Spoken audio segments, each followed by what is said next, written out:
Hey Sagittarians, how y'all doing? Welcome. We're going to be doing your March general reading here. So, wow, your meditation was all about Diana. I love Diana. So Diana, aka Artemis, aka Goddess of the Hunt, aka Lady of the Moon, she is your patron goddess energy, right? As the archers that you are, right? So what I saw in your meditation was Diana, right, stringing her bow, pulling back that arrow before letting it loose. And I saw her underneath the light of a full moon. And I heard that when you embrace the unknown, right, because Sagittarians are all about adventure, right? Well, when you're in alignment, your light side, right? Sagittarians are all about adventure. But in order to have a true adventure, you must embrace the unknown. You can't have an adventure unless you embrace the unknown, which means stepping outside of any fear of it. And I'm really called to talk about the moon key, and the idea of the moon. You know, the moon is an interesting one because just like there's a light and a shadow side to every energy, right? The moon is so, thank you, sound effect, is so particular in this way because the shadow side of the moon represents our subconscious fears, and really at the core of it, our fear of the unknown. Our insistence as humans, as spiritual beings having a human experience anyway, insisting on knowing how things are going to be, insisting on knowing what's going to happen 2 turns up the road, 5 turns up the road, 27 turns up the road, right? The light side of the moon is going, But if you understand that everything has its phase and its time, just like the phases of the moon, right? And you understand that the only inevitable, right, is change, right? And you can embrace the unknown and understand that the more that you are able to click into the present moment and treat that as outside of time, right? Then suddenly what's coming up later in the future becomes a lot less important, right? A lot less important. It's interesting because I'm feeling this energy. It's just like, I cannot tell you how pertinent this moon energy is that I'm tapping into for you guys. When I think about Artemis and Diana and everything she represents as well, you know, she's associated with deer, right? But also wolves. She used to be referred to as Lady of the Wolves. Wolves also associated with the moon, right? Werewolves, right? And I want to talk about werewolves briefly because that came up in your meditation as well. And here's the context. There is a book called Women Who Run with the Wolves by Clarissa Pinkolis Estes. And I highly recommend that you read it if you feel called to do so. But within that book, she speaks of the wild woman archetype. Now listen, it does not matter your gender. That's not what we're talking about here. We're talking about a certain archetype, right? And this is about, the wild woman archetype is about allowing yourself to exist outside of domesticity, which means to let yourself be free and exist outside of societal conforms, familial conforms, what other people expect of you, you know, layering on. It can even be putting on lots of makeup and, you know, dyeing your hair so that you've not for your personal pleasure, because that's something different. If you do that for your personal pleasure and would do it even if no one else was watching, live your life. But these things that we do, and I'm guilty of it too, honey, hello and goodbye, right? She speaks of, there's an aspect of the human experience where it is our privilege to decorate ourselves and our bodies. So there is that. But then there's something else where the things that we do in order to fit someone else's idea of beauty or conform to something of what is acceptable or the norm, quote, right?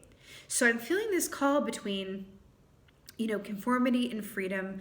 And when we think about the moon key, it's we are tapping into the truths that lie within the darkness, or that are less obvious, right? Less evident, right?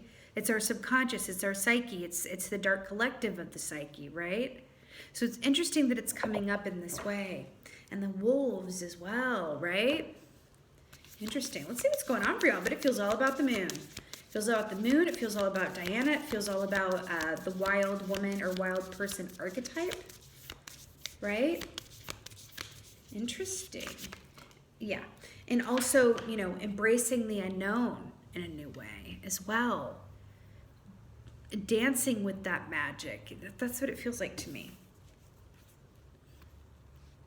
Sea Serpent, I'm here for this. Listen. You see the moon shape? You know, I really love this because this circle here represents spirit.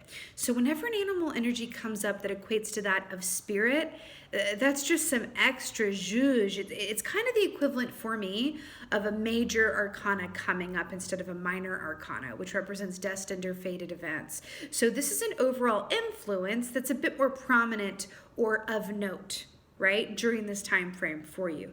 So the sea serpent is so cool because I'm continuing with the mythology here, because here we have Jormungandr from Norse mythology, right? Diana, Artemis, she's Greek and Roman mythology, right? So Jormungandr is from Norse mythology, and this is the world serpent. But what's really fascinating about this, and I'm going to take you there down this mythology train, please join me on this train. So the god Loki, right, mated with the giantess Angrboda, right? And they had children. One of their children was a big old wolf. I feel like the wolf was named Fenrir, but I could be wrong about the name of the wolf. Had a big old wolf as one of the kids, and the sibling of that wolf was Jormungandr. So I'm excited. It's just coming up in some interesting ways, right? So anyway, Jormungandr, when it was a baby, was feared by the gods. It was seen as a gruesome creature, and we don't know what this is going to be. We don't understand this. This is an unknown. So we're going to toss it into the sea to fend for itself. Gorgeous, stunning, right? So Jormungandr gets tossed into the sea as a baby, right? And grows and grows and grows and grows until it becomes the entire circumference, right? And wraps itself around the entire world. And that's Jormungandr here, where it comes to eat its own tail. And over time, this has become a symbol of cyclical healing, right? Which also relates to the moon cycles as well, right? So this is for me is like a gentle tower energy that happens underneath the water, right? It's that emotional healing that happens and the abundance that lies on the other side of it, right? This also equates to like of a Queen of Wands energy, which is interesting because this represents you as Sagittarius in your feminine form or energy, right? With the Queen of Wands, which is about confidence and leadership and artistry and pragmatism and all of that good stuff, right? Home and hearth. I really love this for you guys. It feels very wonderfully exciting and mysterious. Let's see what's going on.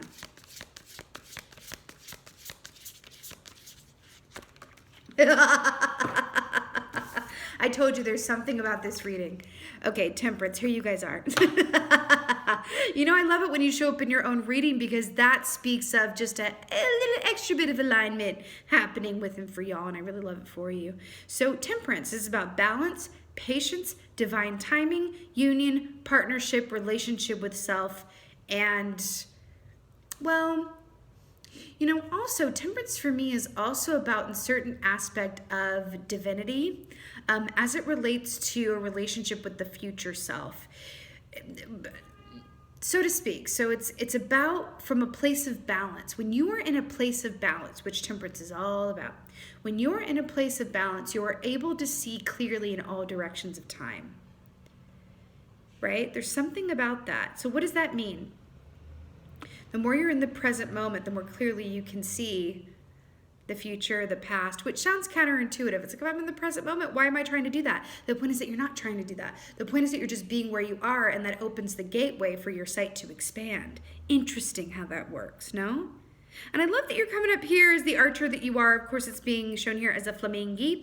What's really interesting that it's shown in this context too in this deck is that the flamingo is the patron animal energy for anyone who is a performer or in the public arena. So politicians, actors, I almost said magicians. Okay, magicians, musicians, just really any public speaker, you know, influencer, whatever. Right? So I love that this is coming out too in terms of your appearance and how you appear, right? Also, flamingos are incredibly unique looking creatures. They don't look like any other animal, and thus they're not mistaken for any other animal. This is also about embracing the unique aspects of yourself as well, right? Bringing them to the forefront, allowing yourself to lead with that. Cool.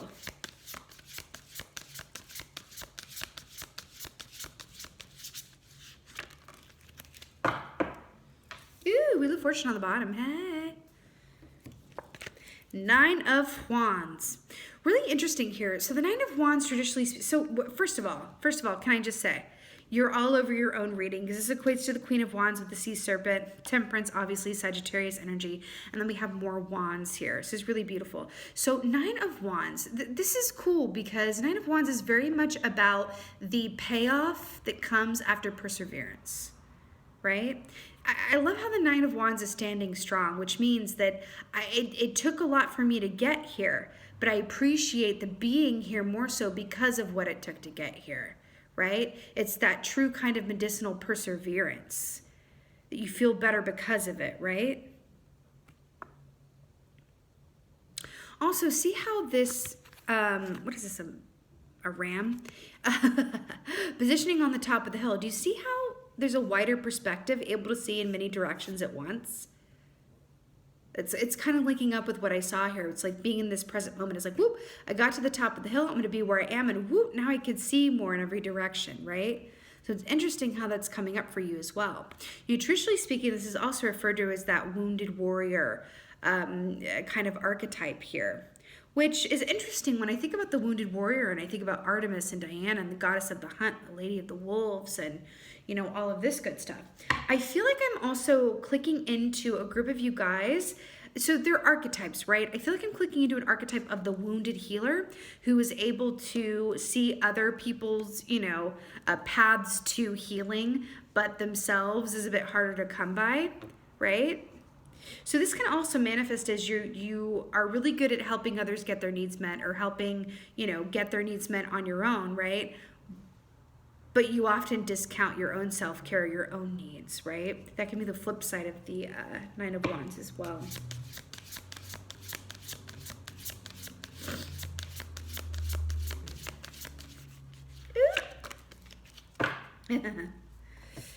So we have the Page of Pentacles here. We have a lot of unique looking animals here, and I really like that. So the Page of Pentacles is so stunning. The Page of Pentacles is very much about, a new project, a fresh enterprise, right? Something that you're excited about that has long-term potential, right? It's the seed board of an idea, right? But I'm also really interested to all this wool that's come off of this alpaca, right? There's an aspect here of becoming aware of and utilizing your resources to the best of your abilities, right? These resources could be people you know. These resources could be people that you've yet to meet but that you're seeking out. They could be old ideas that, become fresh and new for you. But I'm really drawn to the fact that there's an aspect of this wild living, this outdoor aspect here with this animal medicine here too, right?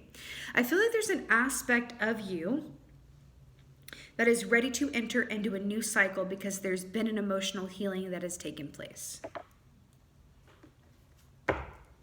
And for some of you guys, oh my God, I just took the first card off the top here. I don't know why. And ooh, come here. And it's Queen of Wands.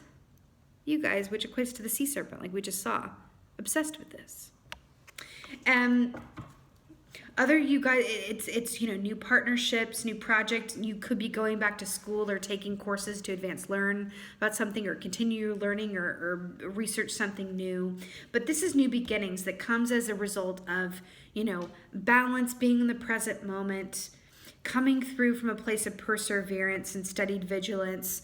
Also, this is also about Nine of Wands is overcoming your perceived limitations on a personal level, right? Which lands you right into the Page of Pentacles, starting off on a new path with something that has really, how do I say this? Really distinct, but also very, I want to say juicy, but I'm like, don't say juicy. I'm going to say juicy long-term potential, okay? I was like, don't say juicy. Temperance. Clear fire for Temperance. Oh my God. Oh my God. Yeah, 2 for 1. Cool. Ace of Wands. Again, up top here on a mountain or on a little cliff here, seeing clearly in all directions. I'm so obsessed with this.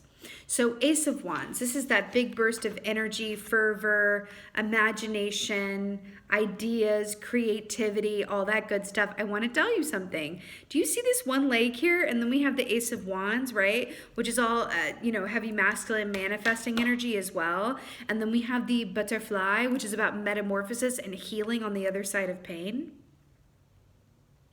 Are you serious? New dawn, new day, new life, and I'm feeling good. I'm hearing Nina Simone with this. Your next adventure, because I keep going back to this moon and like the unknown and aspects of that, right? Your next adventure, this is going to sound so cliche, but it's what I'm hearing, is waiting for you. Your next adventure is palpable. I can taste it. I can feel it. I feel like the price of entry is a willingness to not know how it's going to go.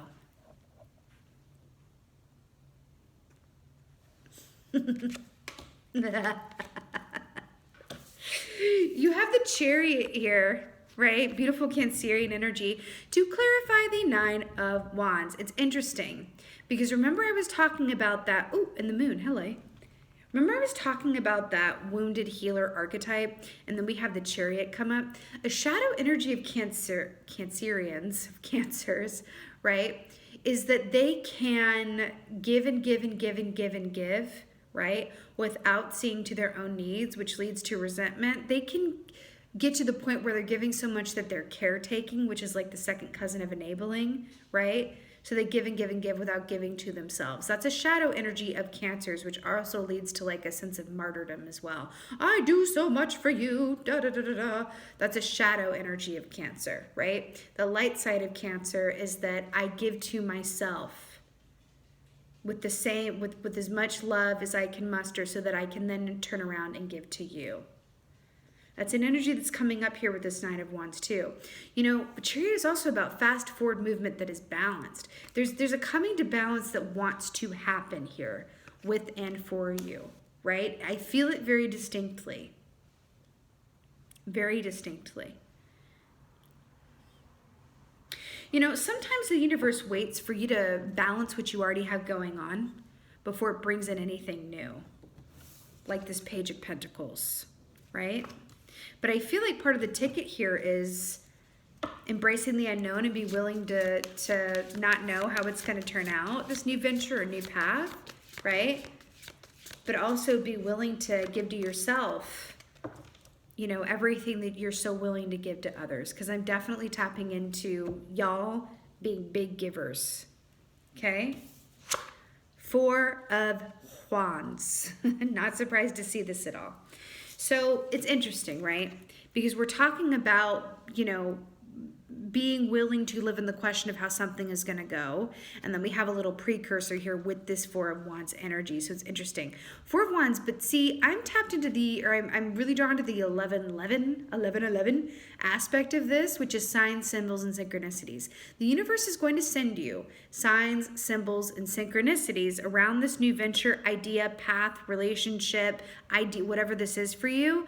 It's going to send you signs and symbols around it to affirm and lead you in the right direction, right? That's all you need. It is all you need. You don't have to have assurances. You don't have to overly plan things or calculate entire risk. You are being invited to take a risk. And I'm hearing that Brene Brown quote, which I feel like I'm going to butcher. I always butcher the quote. But it's like, what would you do? What would you risk that would be worth it? Oh, God, I'm going to butcher it terribly, though. What would you do regardless of how it turned out, right? Like, so let's say you're taking a risk on a new line of work or you're starting your own business or something, right? And let's say you had it on good authority that it was going to fail. Would you do it anyway, just so that you felt so passionately about it that you were like, you know what, even if it fails, I have to do this or else I'm always going to wonder what if, right? What is worth doing even if it doesn't work out? I feel like that's closest to the quote as I'm going to come in this context. What would you do even if it didn't work out? That's what you're being asked. What would you do even if it didn't work out? And that there's success on the other side of that right? There's a point and a lot of reason for celebration on the other side of that, right? But this feels like newness that comes on the other side of emotional healing and a call to balance, right? Metamorphosis, right? I'm also hearing a special message to consider how you see yourself and your perception of yourself, right? Are you telling yourself, you know, old stories? Are you telling your, are you operating from, you know, beliefs or how you beliefs or how you see yourself that are maybe outdated, right? Because there's the element with these butterflies, right? There is a heavy energy of transformation here, right?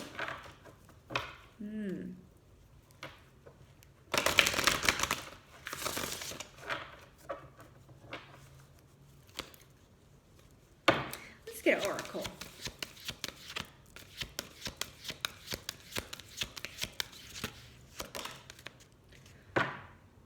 Okay, I literally, you guys are not ready for this. You guys are not ready for this. Is that a woman with a freaking bow? Are you serious? Really? Okay, just checking. Can you believe that? That is literally what I saw in your opening meditation. That's why this never gets old. So interesting. I want to point, is this? Wow. Number 41, 4 + 1, 5. Change. Yes, indeed. Okay. So this says dog companionship. What's really interesting is that the dog is a domesticated form of the wolf. Remember when we were talking about the wolf, and we were also well, Diana's also associated with hounds as well, right? But remember I was talking about the wild woman archetype and the women who run with wolves, and then the, you know, domesticated aspect is the dog, and having that split screen and all of that. I love that this is coming up in that way. I feel like you were being invited to dance with the untamed aspects of yourself a little bit more. Right? I love that she's under a freaking like starry sky, shooting her bow of intention off, not knowing exactly where it's going to land, but shooting it anyway. So a little bit more about this oracle in itself, dog companionship. This is about partnership. I mean, you don't say, right? It's about partnership. This is about people who truly get you and see you for who you are and what you do. This is people who love you, right? The wilder aspects of you, the untamed aspects of you, the unedited, unconformed aspects of you, the raw version, right? Do you see how it looks a little bit creepy, but I'm here for it. Can you see this? How the dog's eyes are like bright red. Can you see that? I don't know if you can see that, but they're like bright red glowing in the night, which again leads me to that aspect of, you know, looking into the darkness or looking behind the veil to, you know, gain clarity, but at the same time, appreciating the veil for what it is without feeling the need to like know how it's going to go down the road or figure too much of it out, right? It's interesting. I feel like on one hand, this is saying that the companionship is very much with you and spirit, or whatever that is for you. Remember, we have the sign symbols and synchronicities, and we have the sea serpent, and spirit came up first in this reading, and all of that good stuff, right? But then there's this other element of companionship showing that you really do have some good people around you. You do have a tribe around you, right? Because look at this. This is definitely a tribe living their best dance life existence, right? You definitely have a good support system that's coming through here that are going to foster and encourage and champion your dreams, champion your ideas, champion your goals and plans. Also, it should not go without saying that dog companionship as well, dogs are about, you know, from an animal medicine perspective, they're about taking care of other people. So if someone has a power animal that's a dog, they're usually in some sort of service industry type job. They're a nurse, a caretaker of some kind, a therapist. They're, you know, they volunteer a lot. That's the kind of dog animal medicine archetype, right? And that came up a little bit with this Chariot and this Knight of Wands here as well, right? So that's interesting as well. It could be that your new idea or your path ahead or this you know, potential for you directly relates not just with your soul purpose, but in making your piece of the world better than how you found it. through whatever those means are, right? Some of you guys might be healers. Some of you guys might want to enter into work where you heal others or help others or give assistance to others, or maybe how you make your piece of the world better is stepping into who you are, right? Inherently so, being intrinsically yourself, without editing, without conformity, and really following that path, following those dreams, following that impetus, allowing yourself to take a risk on your soul purpose as you feel called to express it. That's enormous. That is Age of Aquarius realness energy that is also afoot, that looks like is working within for you. These stars right here as well. That's really beautiful. Really beautiful, Sagittarius. Bow and arrow indeed. All right, y'all. This was your March general reading. I so hope that this helped and resonated with you. If so, please do let me know in the comments below. I absolutely love reading your comments. And with that being said, just thank you. Thank you so much for being here as always. And most of all, thank you for being you. And be well. Until next time.